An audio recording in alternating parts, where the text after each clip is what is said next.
everyone. I'm Linda Nickell, and welcome to the Happiness Hour. Every week, a new guest joins us to share their tips and inspires us to try something new. And if you'd like to sign up for our newsletter, please visit lindanickell.com/happiness hour. Tonight's guest is Stpeh Mack. Stephen is a portrait photographer known for crafting images that resonate with emotion, elegance, and a distinctly modern edge. Drawing inspiration from the light, mood, and timeless qualities of old master paintings, Stephen's work blends classical sensibility with contemporary vision. Each portrait is the result of a thoughtful, collaborative process, an encounter where the subject's true character is not just seen, but deeply felt. Stephen's images invite viewers to pause, look closer, and connect with the subject, the moment, and something quietly human beneath the surface. In tonight's presentation, Reimagining the Classics, using art history to inspire contemporary photography, Stephen will explore how inspiration from classical art can inform and shape contemporary photographic work. He'll share his approach to adapting historical references, particularly from Renaissance paintings, into images that feel personal, modern, and emotionally grounded. If you aren't already following him on Instagram, you can find him at Nomist Photo, and you can view his full portfolio through his website at nomist.com, and I'll link those in the show notes. So, Stephen, welcome back to the Happiness Hour, and we think it's the fifth time. So, thank you Thank you. for coming back and letting me bug you and sharing all that cool stuff you know how to do. Well, Linda, thank you for having me. Yeah, it's amazing. We are just talking about COVID and the history of COVID and that time, and so much time has passed. But thank you all for having me.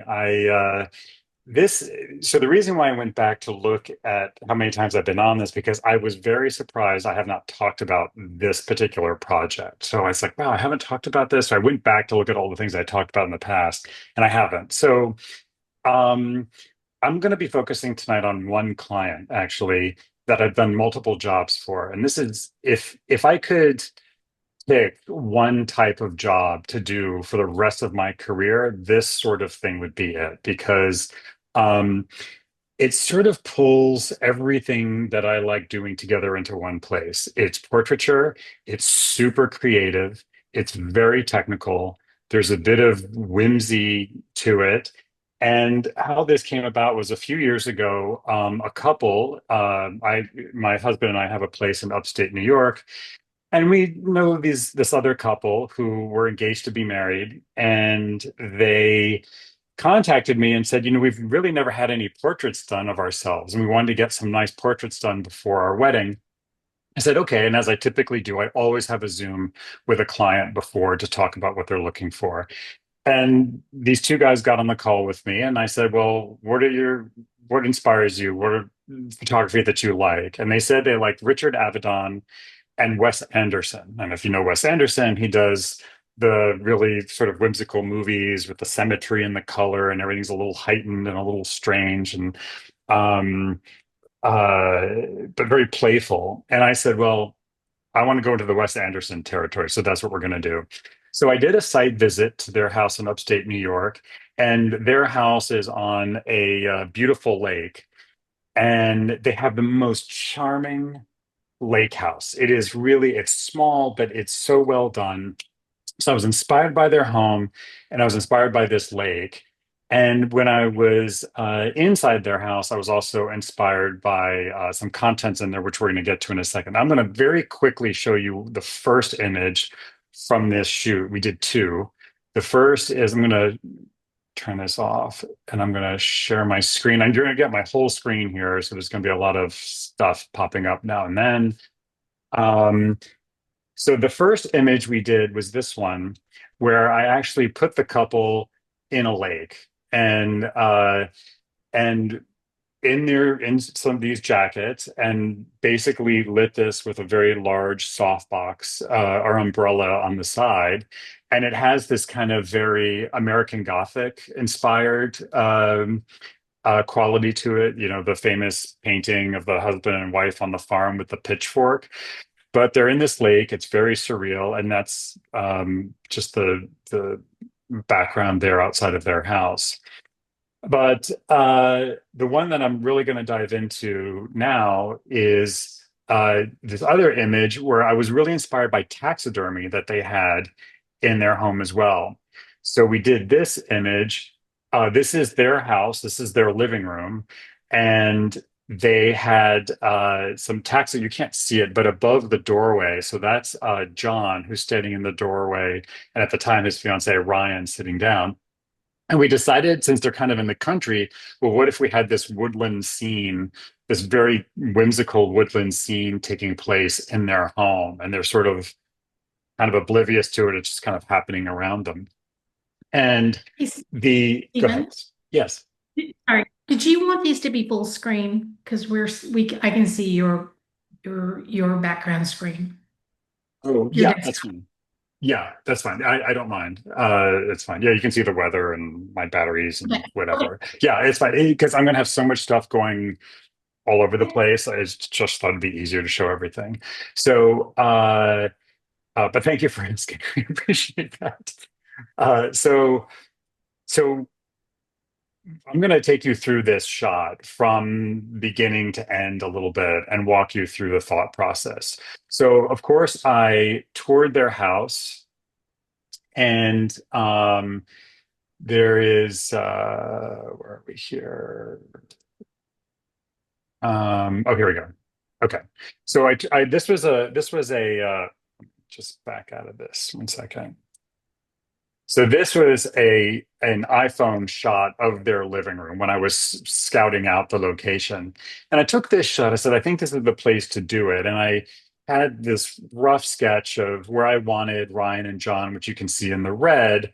The green, and it was an initial idea I had of vines or kind of um, things growing around the house, which I eventually got didn't end up doing. And then I had some general placement in the blue of where I might have some animals. So I had an idea of maybe a bird on John's shoulder, and then something on the bed. I didn't really know what. Maybe a squirrel on the sofa, and then their dog Ziggy, maybe on the other side of the sofa. So that was the kind of the layout I was going for.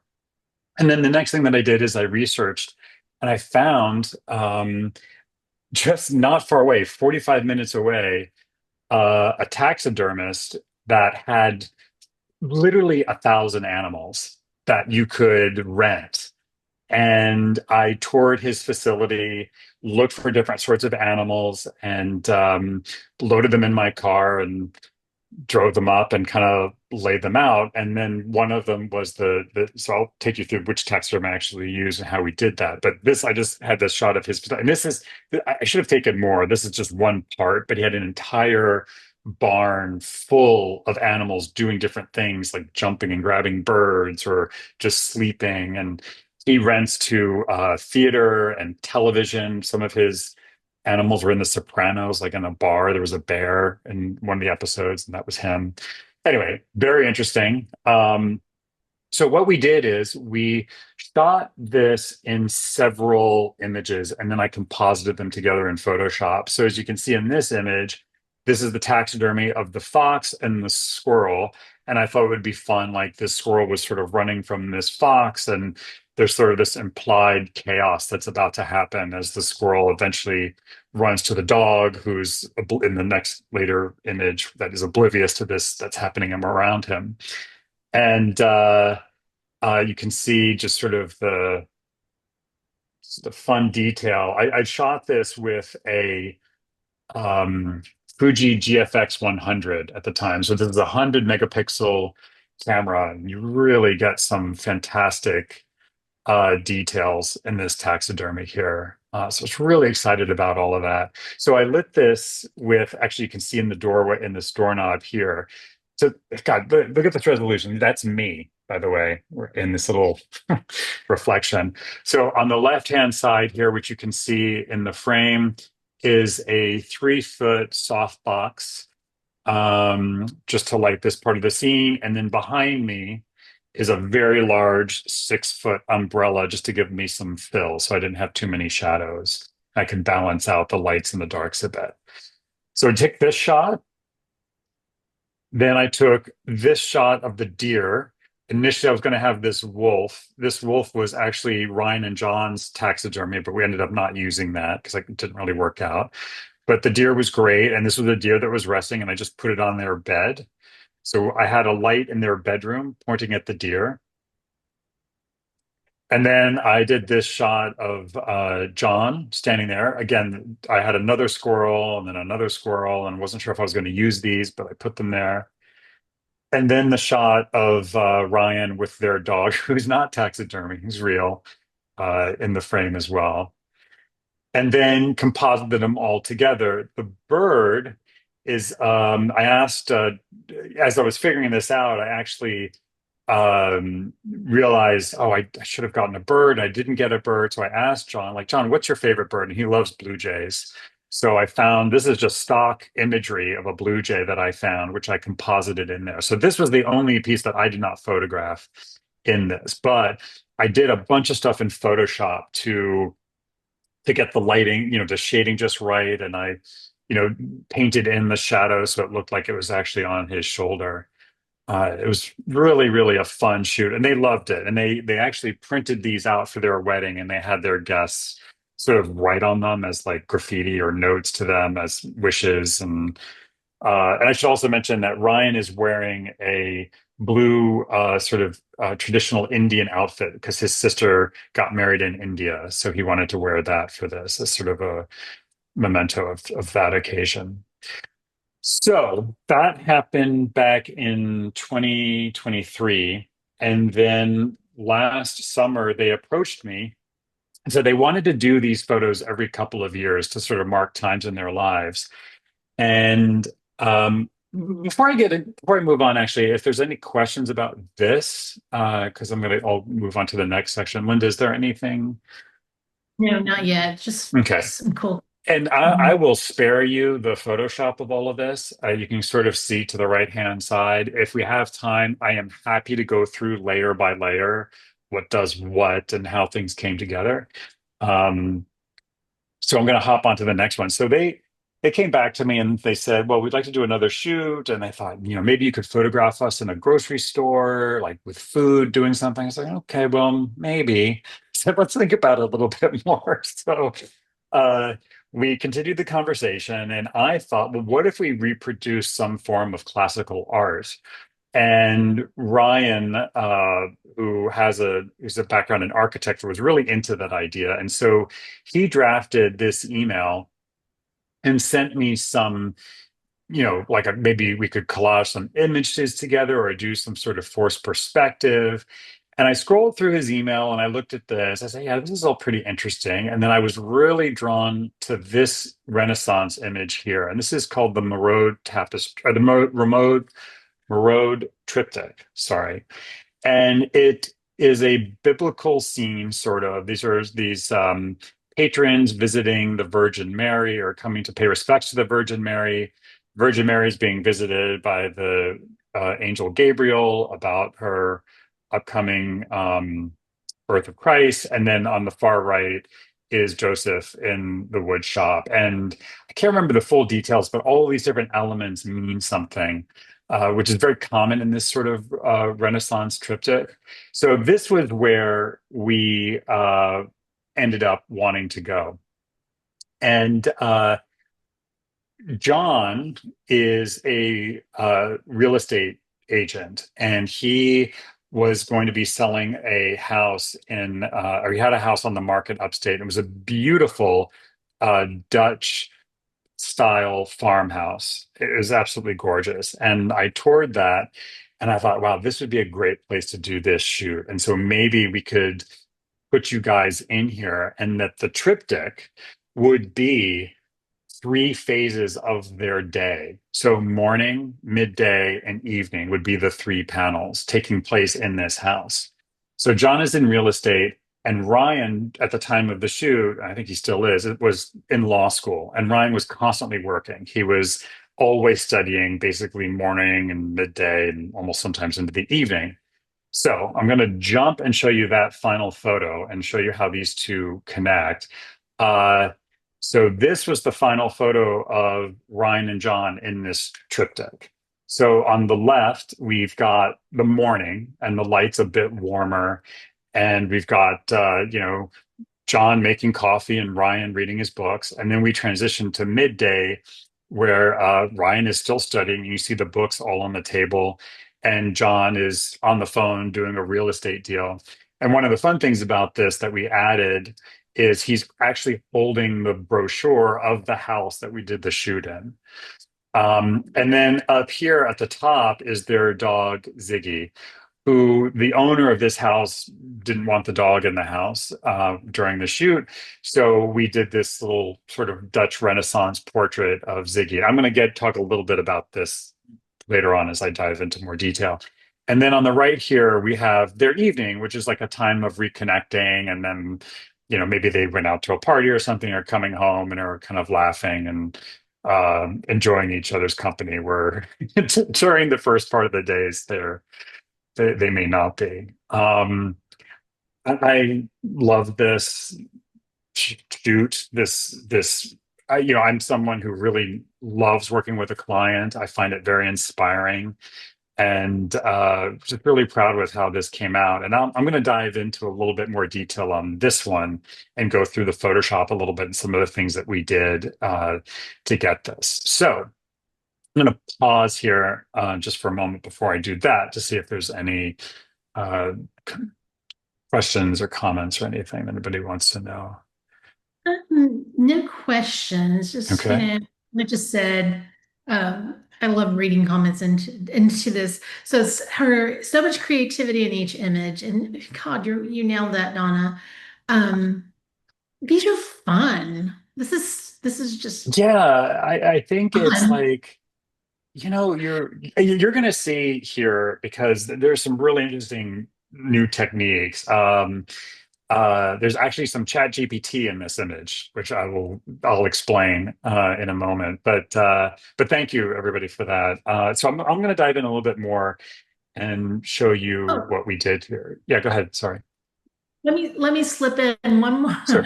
one comment and one question. So Andy says no questions. He's just baffled by all the planning that was involved here. Aaron does have a question. Yeah. How do other people see these stories? Do they see the original artwork it references? No, no. So it's sort of like, it's a story they get to tell, to visitors, to people who see this hanging in their home.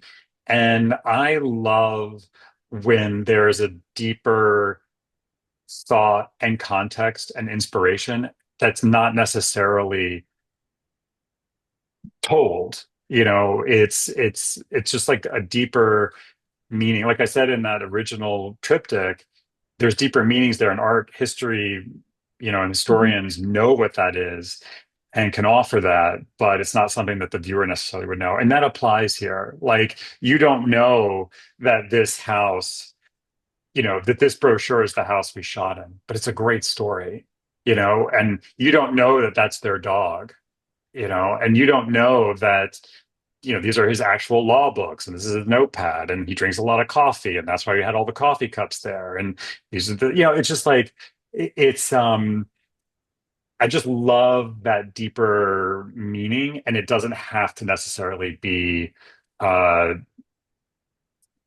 overtly mentioned. Um, so yeah, but when I post this on Instagram, I will go into that, and I haven't done that yet. Yeah, So anyway, Aaron, yeah, I was gonna say, Erin also said, in that first photo, she saw American Gothic in the lake portrait. So, yes, that yeah, was so very intentional for sure. yeah, I Yeah. remember seeing that in your feed, and I'm like, oh my gosh, I know this Well, it's so painting, iconic, it's just that iconic but couple I that's couldn't, just yeah, staring at the viewer. yeah. They're just fun. Okay, let's see. Okay, people are just going, oh, this is incredible. and all the work that you put into this, Stephen. Well, so let's dive into that. This gets really fun. So like before, we shot this in multiple plates, and this one was pretty complicated. Now, the fun thing about this, like I said in my head, so here's the other thing. I was actually sick on the day of this shoot. This was Thanksgiving weekend that we did this, and I had a really bad cold. Never makes anything easy. But I had a rough idea of what we were doing. I knew this was the room I wanted to do it in, and we just sort of winged it. And I can tell you the things I wish I would have done differently. But so there's Ryan reading. This is the raw image.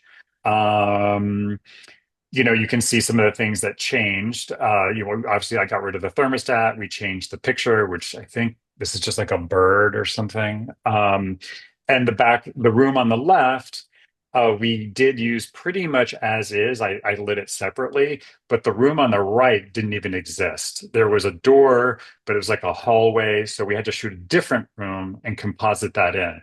We'll talk about all of that. So the next image is one of John on the phone. And then we had two versions of John here. So this is sort of interesting. I'll try to put them. So we have these two versions of John, and the final, that's not what I want. That's not what I want. What did I? Yeah, there we go. So the final version of John is him on the phone like this, but the brochure from the other image. So if you look here, I chose this, but I had to composite out because I didn't like how he was looking at the back of the brochure. So I had to composite in the front of the brochure so that you could read that there was like a house there. So that's why there's two images there. And then this is the image of them in the kitchen. So what I did is I took one of my strobe lights outside without anything on it and made it as powerful as possible and made it super warm so that it looked like sunlight was coming in the morning, even though we shot this in the afternoon. And then I tweaked with some of the colors and stuff in Photoshop. And then missing, hold on one second. There's one other one I want to show you. Give me one second. I don't mind that all this is, here we go.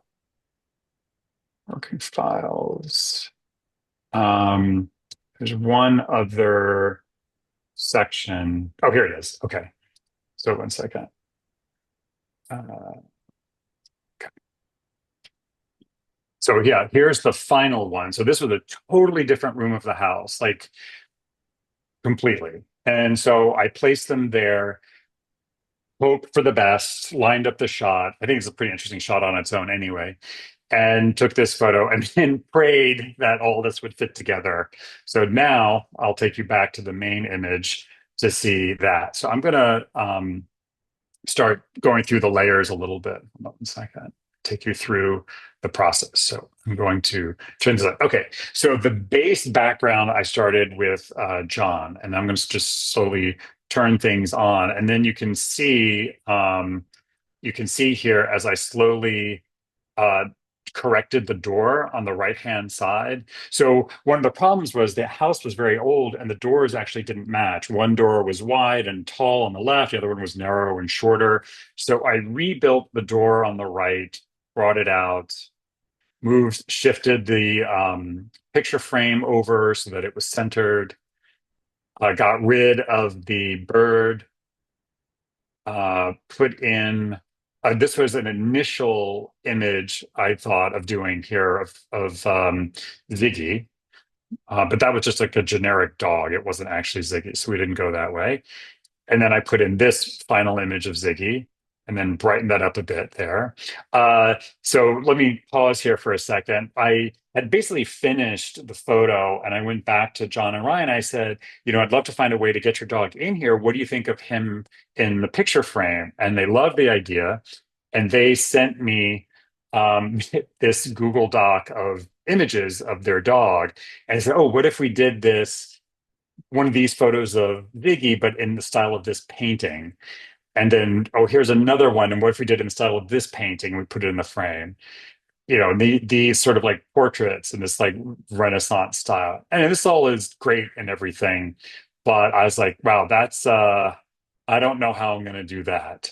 And this is where ChatGPT comes in. So right around this time, they had just released a version of ChatGPT that did amazing image conversions, which you may have seen people do. They turn themselves into cartoons or whatever.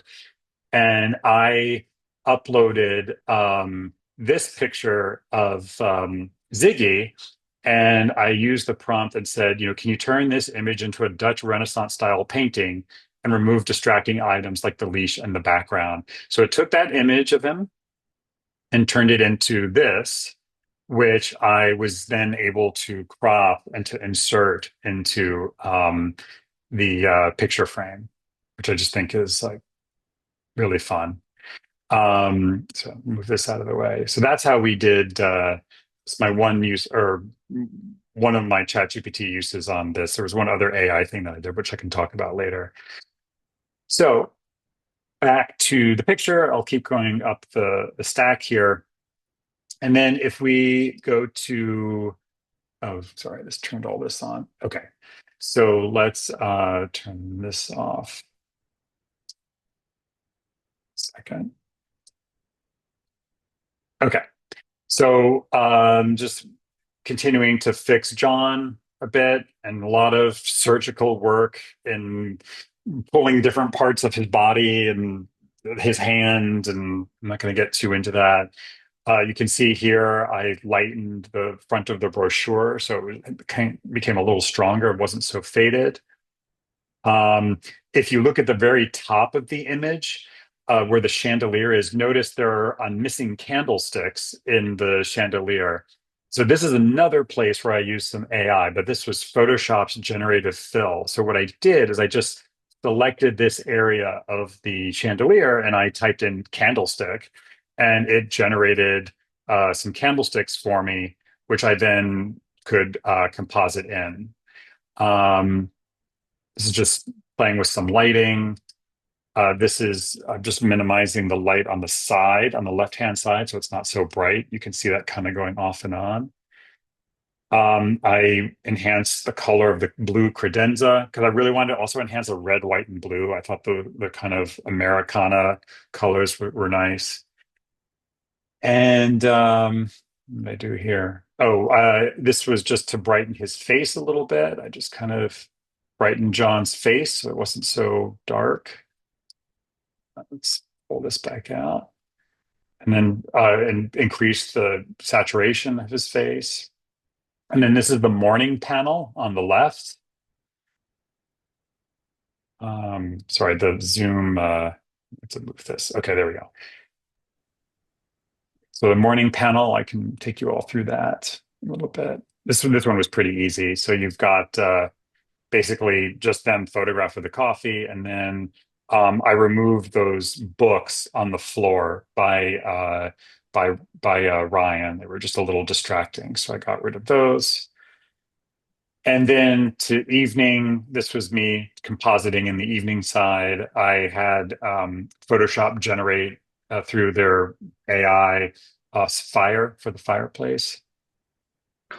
And then I finally put in Ryan at the table there, and that there was a bunch of compositing going on there. So in terms on the bottom left here, if you look at the coffee cups, I didn't like the where is this here?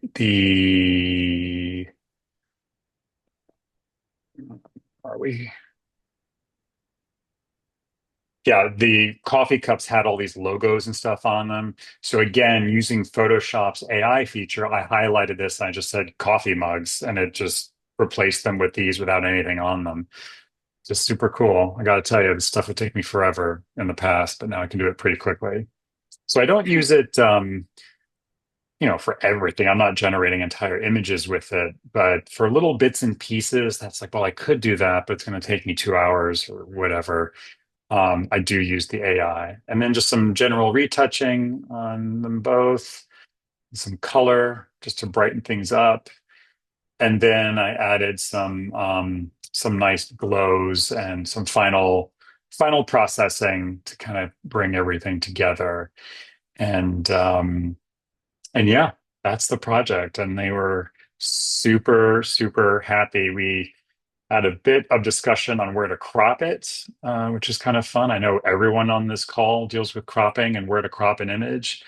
I was pushing for leaving these chairs on the sides. I kind of thought I liked how it kind of referenced a world beyond the room a little bit. They went for this crop, which was a little tighter. See if I can do this here.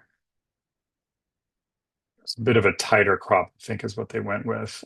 Let me do this. So you, one sec. Let me. Yeah, they went with this crop. I'll get rid of the lines. So they removed that. We removed the chairs from the side. So that's the crop they went with. This was the crop I kind of liked a bit more. Um, and that is the final image that I delivered to them. So yeah, I'm happy to open this up to questions and thoughts. Did, And did you come up with a title for this? Because I have one for you. yes, I did. So the original triptych was the Mérode Altarpiece, and this we called Altarpiece of the Everyday. So so it references that work, but it's very particular to them, and it's a triptych about their everyday lives. So it's Altarpiece of the Everyday is what we came up with for the title. We did not have a title for the other one with the animals. It's just untitled, but this one we did title. Well, my title for it is called Still Life. I'm just throwing that out there. Yes, that's good. I like that. Okay, so Gail's question for you, and I'm curious too, is how did you approach and secure the house for for this shoot? Um, So Ryan, sorry, John, the real estate agent, he is very like sorry, let me back up. He knows the owner from childhood. He grew up in the okay. area and he was selling the house. And he asked if they could use it. So she's like a family friend, and he's like, and I wish I could show you the rest of it. I don't have other photos of it. It's like a literal museum of just the outside is so beautiful, and the inside is she just spent years restoring it to sort of all the original sort of details, and it's really charming. It's really nice. Gail, same Gail's different question. How long did the entire shoot take on location?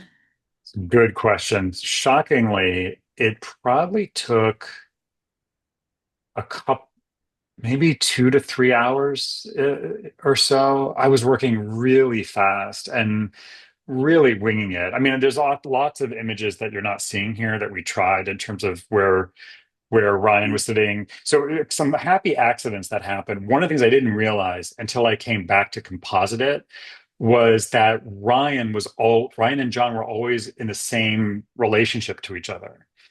And I didn't plan that. It just so happened that Ryan was always on the left and John was always on the right, which I really liked in terms of continuing that motif of them throughout the day. But that was a complete accident. I think if I were to do this over again, the one thing I'm not particularly happy with is I'm not really happy with the way with the way Ryan is sitting in the morning shot with his bright white socks. I think we could have played that. At some point it kind of looked like he was maybe sitting on the toilet. Like his underwear was a little weird. Maybe he had pants on. I don't know. Like there was just something about that I would have tweaked a little bit. Maybe have him just be barefoot in slippers, sort of the white socks, because they kind of draw my eye there because they're so bright. But I'm fairly happy with everything else. One of the things I noticed was the wardrobe that they had to drag along for for this. It's everybody's got something different 3 different times. Yeah, so they brought a bunch of clothes. Well, we knew the evening. We knew we were going to do that for the evening, so that was pretty simple. But the rest, I wasn't sure. So they laid out a bunch of clothes, and I said, "Okay, put this on for the day one." You don't want the colors. wanted the colors to be sort of muted because the colors of the space were so strong. So if they were wearing anything too colorful, I thought it would be a little overpowering. But the reds, the whites, the yellows, the blue, the green of his sweater, I think all balances pretty well. Yeah. So But so much work, so many details, so many props. That's a lot of yeah, stuff. I have to hand it to Ryan. He brought all those books and computer and he just put it all out there and didn't take a lot of direction from me. He kind of laid that all. I mean, I had shifted things a little bit, but they really and they're such like they're so game for this, and that's the dream. It's like when you have a client that wants to do something like this. I mean, that's what I'm saying. This could be my job every day is this kind of shooting. It doesn't happen often, and so I'm excited to get this posted, which I haven't. I've been so busy, but hopefully it would lead to more of this kind of thing because it's just so fun. It just hits all my buttons. Well, it was kind of a play day for you and for them too. Yeah. Okay, Susan's question for you is how was it printed? Size, product. And you're right, Susan. She recalls in a prior presentation you had an enormous print mural. I think she's referring to the still life. Yeah, I haven't the largest print I did was a landscape, believe it or not, of an airplane, which I can show you. I can stop sharing my screen. We don't need to see Oh, this. I'm sorry. I'm sorry. I think she's referring to this particular print. How big did you print it for them? So I didn't print this for them because I wasn't sure, they weren't sure what they were going to do with it exactly, like where they were going to put it. But I can tell you when I do work so I own three cameras. I own a Fuji, that's the XVI or whatever, that I use for kind of like walk around travel when I go on vacations and stuff and I don't want to carry anything. My primary shoot with Nikon, so I have a Nikon Z7 II as a backup camera. My primary camera is a Nikon Z8 for my portraiture. It's 45 megapixels. This camera actually, I sold my Fuji GFX 100, which is a 100 megapixel camera, and this is a Hasselblad X2D. And so when I'm doing things like this, I want the absolute maximum quality possible. They could make this the size of a wall and it would look great. And if I need to, I could use, those scaling software, those AI scaling software like Topaz or whatever. But I really try not to do that. So this is several hundred megabyte or 100 megapixel images composited together. I mean, this file is 4.9 gigs, just this document. Uh, but yeah, I love that stuff. I mean, I geek out over that kind of thing. But so yeah, so they could print this really large. I don't know what they're going to do in terms of the print size. Just curious, have they said, hey, the next time we do this, do they have other ideas? No, we'll cross that bridge when we get to it. We realize to do this on a yearly basis is just like a lot. Not so much just because of their time. I mean, they're busy and they do want to be involved. So we're on a 2-year cycle with this. So we'll see. I haven't really given it much thought. We'll just kind of see where they are in their lives, and I'll talk to them and see what's going on. We did have some other ideas though of shooting upstate in sort of these meadows, um, having them taking a shot of their house from the outside and showing them in different times of day, like working on their house, like gardening or eating or whatever. And transitioning the image in day to night. So, like, one side of the image would be sunrise, and then the sky would change, and you'd see sunset on the other side. So, like, there's a famous photographer who does that. He does shots of New York where it's like the day, the midday, and the night is all in like one image with the sky and everything. We thought of that, but we'll see. We'll see where they are in 2 years.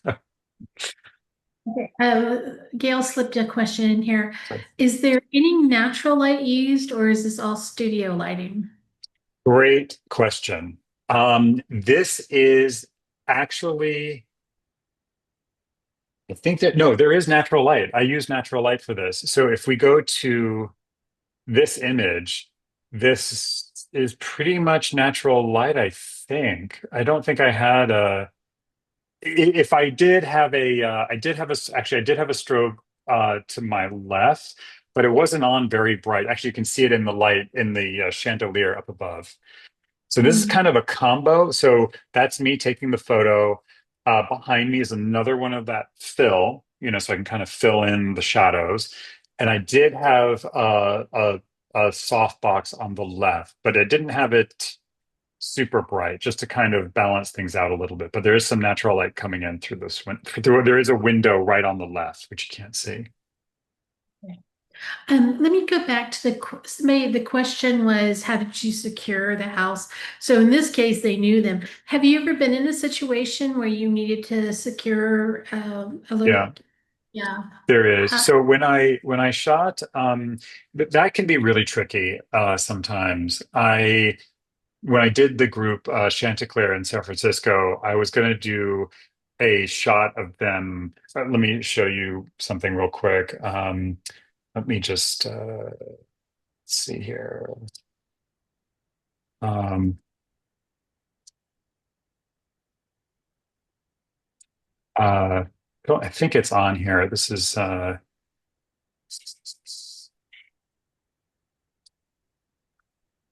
think no, I don't know where it is. I'd have to maybe here. Um, this okay. So when I shot these guys in San Francisco, I had this idea. There's this museum in San Francisco that's amazing. It's really modern. I can't remember the name of it. It's across the street from the Science Museum.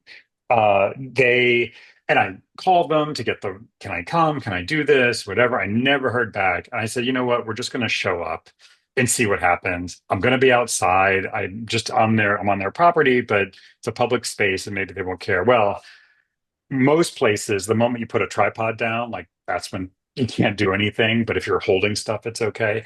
So we weren't allowed to shoot there. But yeah, I have had to get, and especially in New York, I've had to do this a few times. You just reach out, you ask, you have to provide insurance, and that's pretty much it. But people are pretty accommodating. But in this case, we had to improvise, and we went to the park and took this photo, and it worked out fine. So that looks great.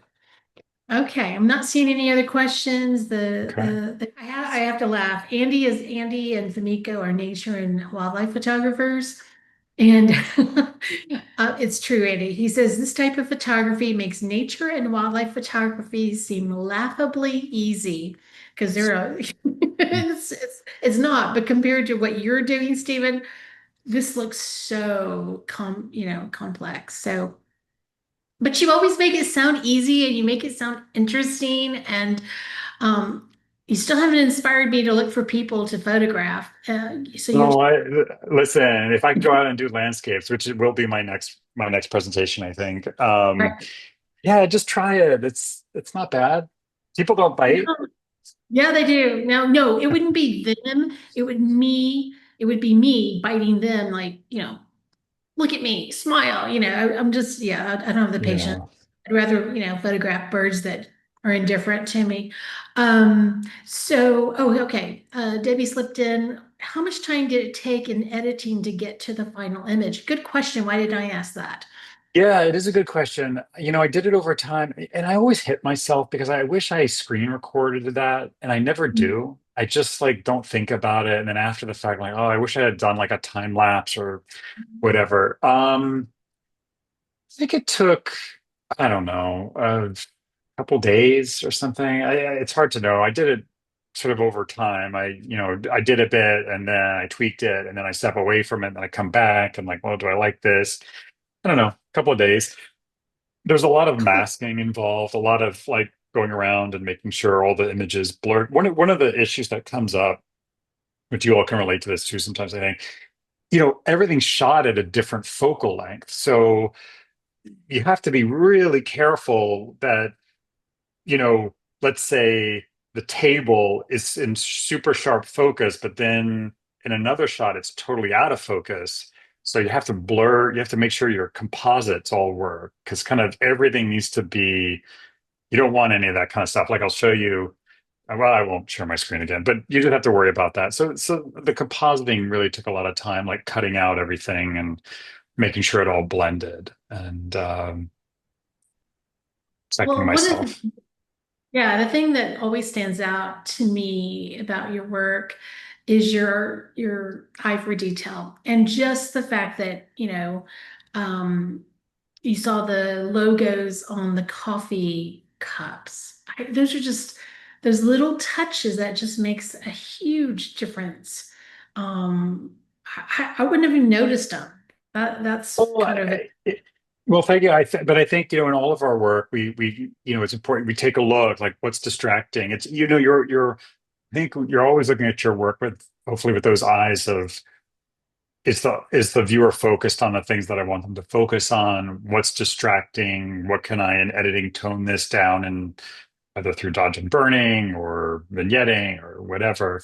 But I agree, and it's important to like step away and come back a couple of days later because you can just get totally, you know, glazed over looking at it for so long. there. I missed it here. Okay, here we go. Debbie's question is, did you leave your shadow in each of the final images? Like my reflection and the no, Yeah. I didn't. It's funny, I could remove that, but I don't, and it's not a conscious thing. I figured, oh, no one's going to notice, like whatever. But it is so fun to like zoom in and pick that out. I just love that kind of like play of meta, like, oh wait, there's a photographer there in the image. Um, I don't think I know another sort of art photographer who does this sort of thing, and she also uh, leaves herself in them. Yeah, Yeah. yeah, I think it's it just kind of is. fun to know that you've left your fingerprint there. Um, oh. But Aaron said it's a little bit like another form of a signature, and I like that. I I think like it. that's I true. like that. Yeah. There was another Carolyn's question. Is this work something that would be a framed print or on metal? I think it would definitely be framed. I would certainly frame it. I'd like to. I mean, it's such a personal image. It's a little. I don't think I would have this hanging in my home or something. But yeah, I don't know. It really depends on where they want to put it and how large they want it. But I think on metal it could be pretty cool. But I think a framed print I think would be really nice. A nice wood frame or something. Not really sure. Framing is a whole nother thing. It's Something just nice and classic. yeah. Yeah. Okay. All right. The comments are still in there, but the questions, okay. Y'all are slow typists, so I think that's it for the questions. All right, Stephen. Okay, so before everybody came in and Stephen and I were talking, and I will have him back until he says, no, Linda, I really don't want to do this. I'm asking him every year. This is the first time, Stephen, that I've actually had you like in the middle of the year. You're usually like my first of like, I get you in January, it seems. It's like, I want to make sure you're on my list. So, but he teased me and said maybe the next time he'll come, he might do one on landscape. Um, But I'll definitely do that. Because I have enough now that I have something to say about it. So Yeah, no, I think it would be fun to see, see landscape from because I don't see that in your feed. I see these beautiful people with flawless skin, and Aaron. well, Linda, actually the most recent thing I have on Instagram is a landscape. Oh no, I'm Yeah. behind, very behind. I went to India and I took this photo of the Taj Mahal and at sunset and it looks like a painting. I mean, that's why I took it. I loved it so much. But yeah, there's a landscape on Okay, there. so I'm behind, and I'll look at that as soon It's as we get okay. off. It's fine. No, no, no, no. You're just you're one of my favorite people, and we have Thank never you. met. But I gush over him all the time. Yeah, I texted Aaron earlier. I'll just admit, I said, I love him so much. I love your work. I Thank you. love the way you teach and the way you make it approachable. You know, this is, I'm not the only person in this room that's thinking this. This is very complex stuff. This is way over my skill set, but it's fun to watch and fun to listen to. No, will I ever do it? Heck no. I can tell you that no way. But it's beautiful and it makes me want to try. I don't think so. Oh, yeah. Well, I appreciate that, and you know, I'm also somebody who loves like watching how they do the special effects in movies. I'm never Yeah. gonna do that. Like, I'm never gonna like. You're But I my think that, special, but just you're to see the process, I think is fun. I think even if I don't know, it's like being told a magic trick or something. you're my special effects. I find it Thanks, fascinating. Linda. Appreciate that. Stephen, Andy he's a funny guy. I've never met Andy either. Bring Stephen back. It's like attending the college photography course I never signed up for. Oh, thanks, Andy. I appreciate that. I love that. I love that. All right. Next week, art in your pocket, becoming a better photographer with Liz Crane. So until next time, go out and create something beautiful. And I hope that we see you again soon.